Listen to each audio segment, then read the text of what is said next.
কত মানুষের কত শখ থাকে, তো আমার ভাইয়ের শখ হচ্ছে এই যে বই কালেকশন করা। অজস্র বই কিনেছে কলেজ স্ট্রিট থেকে, বই মেলা থেকে এত বই কেনা হয়েছে যে বই রাখার জায়গা নেই। এই যে প্রথম প্রতিশ্রুতি, তারপরে আরও অজস্র বই রয়েছে, এই গ্যালিলিয়ের বই, আরও বিভিন্ন ধরনের বই রয়েছে। তো সেই বইগুলোকে আজকে একটু গুছানো হচ্ছে, বইগুলো বের করে যে সব কিছু বইগুলো বের করে আবার গুছানো হচ্ছে যে বইগুলো সব ঠিকঠাক আছে কি।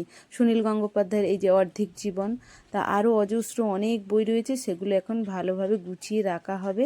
তো তারই জন্য বইগুলো এখন বের করা হয়েছে। এবার একটা একটা করে বই দেখে ঠিকভাবে গুছানো হচ্ছে, পোকায় কেটেছে বা রুই টুই ধরেছে কিনা তারই জন্য এখানে গুছানোর প্রস্তুতি চলছে। তো এই যে আলমারি পুরো ভরে গিয়েছে, আর আলমারিতে জায়গা নেই, আরও একটা হয়তো আলমারির দরকার হবে এর জন্যে, বইয়ের জন্য শ্রেষ্ঠ গল্প, আরও বিভিন্ন ধরনের বই রয়েছে এখানে। তো সব বই এখন গুছানো হবে, তো তারই জন্য এখানে বইগুলো বের করা হয়েছে। এই যে একটা একটা করে বই গুছানো হচ্ছে, আর অজস্র বইয়ের কালেকশন রয়েছে।